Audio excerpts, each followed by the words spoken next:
On this channel, I've talked about some biopics, like the David Bowie one, the Monkees one. I've even mentioned some biopics like the Queen one, the Elton John one, and stuff like that. But when I found out that there was a biopic for the band Euronymous, I'll admit, I was, well, intrigued, skeptical, and concerned. Look, it's kind of a slippery slope when it comes to talking about this band. There's a great video about it that I'm showing on screen right now by Darburk321. Great video. I learned so much, and I am traumatized by it. So I guess it kind of makes sense to make a biopic about this band. I don't really know.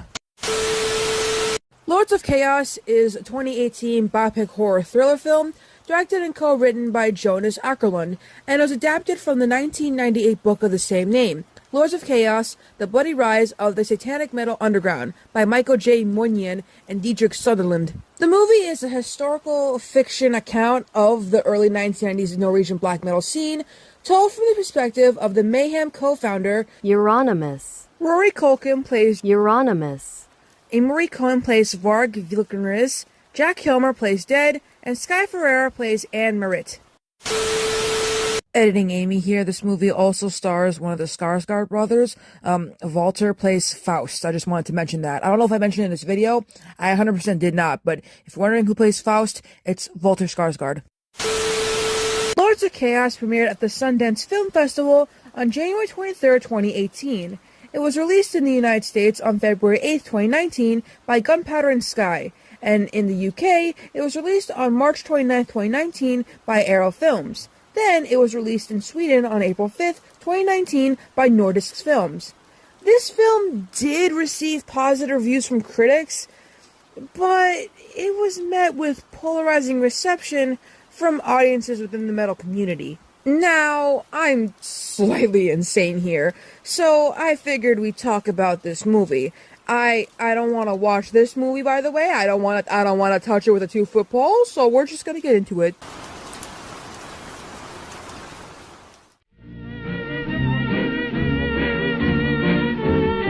Mayhem is a Norwegian black metal band formed in Oslo in 1984. They were one of the pioneers of the Norwegian black metal scene, and their music has profoundly influenced the black metal genre. Mayhem's early career was marked by several controversies, which includes their notorious live performances, the 1991 of Dead, and the 1993 murder of Euronymous by former bassist Varg Vikernes of Burzum. The group released a demo and EP that were highly influential and amassed a devoted following through sporadic and notorious live performances, while attracting further attention due to their connections with a series of Norwegian church burnings and the incidents of violence surrounding them. The band temporarily disbanded following the death of Euronymous shortly before the release of their debut album, De Mysterious Stamsathanas, which is regarded as a classic of the black metal genre. The surviving former members, Hellhammer, Necrobutcher, and Maniac, reformed the band in 1995, with Blasphemer replacing Azareth. Altika Sithar and Morten Iversen, Teloic, have since replaced Christiansen and Eriksson, respectively. Their post-Azareth material is characterized by increased experimentation. The 2007 album Ordu Achau received the Spellman Award for Best Heavy Metal Album. Again, there's a whole video about the band, because I'm not going to get into in this video because we're mainly focusing on the biopic. It's 1987, and young guitarist Euronymous forms the black metal band Mayhem, the first of the genre in their country of Norway, with Necrobutcher on bass and Mayhem on drums. Mayhem leaves and is soon replaced by the new drummer Hellhammer, and they recruit a vocalist from Sweden called Dead. Dead exhibits self-destructive behavior. During their live shows, he cuts himself, bleeds on the audience, and throws pig heads at the quote-unquote posers. At a show filmed by their friend Metallion, the band meets a fan named Kristen, whom Euronymous initially undermines and patronizes. While home alone, Dead Euronymous returns to find Dead's body, but instead of calling the police, he repositions and takes photos of the corpse. And after Dead's body is taken to the morgue, Euronymous makes necklaces out of pieces of Dead's skull and gives them to the other members. Horrified and disgusted at Euronymous' facetious reaction to their friend's death, Necrobutcher quits the band. Soon after, Euronymous starts his own black metal record label and opens a shop called Helvete, which means hell, which becomes a social hub for black metal fans such as Metallion, Ferns of Darkthorn, Faust of Emperor, and Kirsten, who is now calling himself Varg Vikernes of Burnsom. They become known as the Black Circle, and after being mocked by Euronymous, the very anti-Christian Varg burns down a local church. When challenged by Varg regarding his status as the leader of the Black Circle, Euronymous burns down a church with Faust and Varg accompanying. Euronymous then recruits Varg as a bassist, along with a guitarist named Blackthorn and Hungarian vocalist Atlita Sithar, to record Mayhem's first album, De Mysterious Dom Satanas, which then starts a power dispute between Varg and Euronymous. After a wave of church burnings and the murder of a gay man by Faust, police begin to link members of the local black metal scene to the crimes. Helvete is shut down, and Varg is arrested as prime suspect after an interview with a Bergen newspaper in which he boasts about his responsibility for the crimes, though he is soon released due to a lack of evidence. What? What the f***? Varg tells Euronymous that he is leading Mayhem with plans to start his own record label. Euronymous then reveals that the skull piece necklaces were fake and that his violent anti-authority mindset were merely a persona he adopted for the sake of promoting the band, which angered Varg. While packing up the shop, Euronymous angrily rants to a peer about Varg, expressing desire to kill him. After calming down, Euronymous sends Varg a contract, releasing their music rights to him. Having heard of Euronymous' death threats towards him, Varg travels to Oslo to confront him. He convinces Euronymous to let him enter the apartment by stating he wants to sign the contract. However, once inside, Varg stops him after a brief conversation. Then he chases Euronymous to the stairwell outside, where he ignoring him as he pleads for his life. News of Euronymous' murder spreads throughout Norway, and Varg is soon arrested. He is convicted of both the murder of Euronymous and the burning of several churches, and sentenced to a maximum of 21 years in prison. In a voiceover, Euronymous tells the audience not to mourn his death, as he lived a successful life and accomplished many things. Lords of Chaos is, of course, based on the book, that I mentioned before, from 1998, so we don't have to mention that, because we already did. And originally, Japanese director Sion Sono was set to direct a film based on the book. He wasn't going to make this film specifically. So, how to explain this? They were going to make a movie about the book, but not the one that we know. You know what I mean? And they were going to have Jackson Rathborn from Twilight playing Varg Vikernes. So, it also would have been Sono's first English language film. And the screenplay for the film was written by Hans Fjellstad, who was earlier reported to be the film's director as well, and Ryan Page, Adam Parfrey, the book's publisher, and Sono. But then in July of 2009, Sono stated the filming of the movie in Norway would begin in August or September and end in December, and the film was set to be released in 2010. But then it was later announced that Jackson Rathborn would no longer be playing Vikernes due to scheduling conflicts. In May of 2015, it was announced that Bathory drummer and film director Jonas Åkerlund would direct the film. The film was set to shoot in the fall of 2015 in Norway, but for unknown reasons, the filming didn't begin until 2016. Rory Culkin said that he had lost faith in the film coming out in the years between the first announcement, and even cut his hair that he had grown out for the role, only for 2 weeks later to get confirmation on production starting. Hungarian black metal band Bornholm served as consultants for the film, helping teach Culkin and other actors the techniques for their playing to look believable. The film was shot in Oslo, Norway, with live performances scenes shot in Budapest, Hungary. The live sequence shoots also included filming for the Metallica music video Man Unkind, starring the cast of the film. The burning churches, which were in scale of half the size of the originals, were built out of wood from the sets of Blade Runner 2049, which was also filming in Budapest. Virkanes, who had already expressed criticism against the book, stated in a video uploaded to his YouTube channel in 2016 that when approached by the filmmakers, he, along with Mayhem and Darkthorn, denied the rights for their music to be used in the film. In a 2018 interview,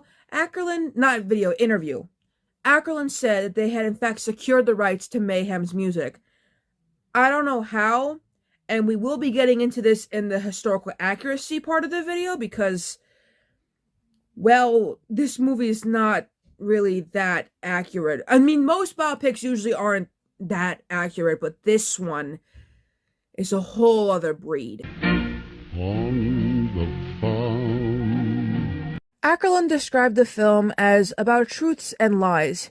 In an interview for Dazed, it was reported that Ackerlund consulted original band merch, was granted access to key police reports, as well as detailed photos of Euronymous' record store Helvete and the house that the band camped out in. Ackerlund even used real locations for exterior shots, among others, like Euronymous' flat and a rebuilt church that Virkanes burned down in Holmenkollen. Rory Culkin said that he prepared for his role by consulting several associates of Euronymous. They almost always compared him to a mythological creature, one person said. One person said that he was kind of like a gnome, and another said that he was like an evil elf. Because he was a small dude, but confident in himself and has like a clan around him, and people really embellished and lionized him. In one scene of the film, Dead anachronistically declares, "We are Lords of Chaos." The name actually originates from the unrelated American criminal group, whose names was adopted for the book of the same name. But the book's scope was not focused solely on the Norwegian black metal scene. Jack Kilmer's performance as the band's frontman Dead has received praise for being the most accurate portrayal in the film, with the exception of one scene where he has a cat hanging from his room. The real Dead never really killed any cats, but he did chase them off for fun. Some criticisms were made that the live in Jeshem scene jumps from Dead's suicide, given a whole year had passed between both events, and Dead and Euronymous' subsequent falling out, and animosity was never portrayed apart from one scene in which Euronymous mockingly waves a shotgun in front of Dead and suggests he shoots himself, and the time Var claims Dead stabbed Euronymous was never portrayed in the film. Every Friday on the... Okay, so we know all of that, but how was the reception for this movie? I'm gonna skip the release part and go right into the critical reception because you guys don't need to know when the movie came out, because I already told you when the movie came out. On the review aggregator website Rotten Tomatoes, 73% out of 75 critics' reviews were positive, with an average rating of 6.7 out of 10. The website's consensus reads, "Lords of Chaos presents a grimly compelling dramatization of real-life music scene whose aggressively nihilistic aesthetic spilled over into fatal acts of violence." On Metacritic, the film has a weighted average score of 48 out of 100, based on 17 critics, indicating mixed or averaged views. In his review for The Hollywood Reporter, Justin Lowe praised the biopic as a vibrant biopic that provokes both awe and repulsion. I don't know why I said that word funny. Amy Nicholson of Variety wrote, "Despite Ackerlund's refusal to lionize these immature kids, Lords of Chaos is tremendous fun. He can also get great performances out of a young cast." IndieWire's Michael Norden awarded the film a B rating and wrote that Lords of Chaos is frequently unpleasant and oddly compelling, not least because Ackerlund ensures the film never takes itself as seriously as its subjects did. Conversely, the AV Club's Katie Riff decried that Ackerlund's understanding of the Norwegian black metal scene is more like contempt. Corey Grow of Rolling Stone wrote that perhaps the film's worst sin is its tone. It's not fun, it's not sad, a lot of the time it's not even all that interesting. Robert Ham of Consequence wrote that instead of courting the black metal audience or trying to find some middle ground where Ackerlund celebrates the music while rightfully disparaging the actions of some of its worst figureheads, he punches down with a smirk and dismisses the birth of a genre as the product of mispent youth. The New York Times' Manhola Dargis criticized the film for never establishing a coherent or interesting point of view. The tone unproductively veers from the goofy to the creepy, which created a sense that Ackerman was still figuring out in the editing. Robert Abel of the LA Times summarized that ultimately it all adds up to a hodgepodge of styles and attitudes with hardly any insight into what made this coercive cliché so magnetic with its adherents. His rabbit pie days. And now we're on to the end of the video. Reactions from the depicted. Alita Sihar, in the January 2019 interview, stated the official opinion of the current Mayhem members regarding the film and its creators is a big fuck you. He pointed out that the film was based on a book, but only focused on Mayhem during the 1990s, and not the whole black metal scene at the time. He confirmed that some of Tormentor's songs appear in the film, and that he himself is played by his son, Aaron Sihar. Attila himself was present during the shooting of the church burning scenes, and in a later interview in May of 2019, he offered a more nuanced critic of the film, saying that while the film is based on reality, he disagrees with how the story was presented, and that the characters were portrayed as idiots. Virkenes harshly criticized the film as made-up crap, objecting to being portrayed by a Jewish actor and to plot elements, calling the depiction character murder. Necro Butcher has provided ambivalent reactions after viewing the film. He did praise the production values and the wardrobe accuracy, but noted that the movie was sad and not a good movie, and that viewing the murder scenes had an emotional effect on him. He also addressed Mayhem's initial negative reaction to the announcement of the film, and explained that their intense negative reaction was largely because the band had only been approached after production on the film had started, and that he gave permission to use Mayhem's music in the film after seeing a rough cut. But ultimately, he did note that the film had very little impact on the band. That's the whole video. And I'm kind of glad I got this over with. I've always wanted to make a video about this subject, well, mainly about the biopic, because I never really wanted to make a video about the band. But, I did learn something in the end, and I guess that's okay. Let me know what you guys think of the video. I did try talking a little bit slower this time, because I didn't want to miss out a single detail. And I'd like to apologize if I, pronounce certain words weirdly. I don't know Norwegian that well. I apologize. Anyways, make sure to like, comment, and subscribe, and turn on the bell for post notifications, and I will see you all in my next videos. So every Friday that ever comes along, I get up early and sing this little song. Run, rabbit, run, rabbit, run, run, run. Run, rabbit, run, rabbit, run, run, run. Bang, bang, bang, bang goes the farmer's gun. Run, rabbit, run, rabbit, run, run, run, run. Run, rabbit, run, rabbit, run, run, run. Don't give the farmer his fun, fun, fun. He'll get by without his rabbit pie. So run, rabbit, run, rabbit, run, run, run.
He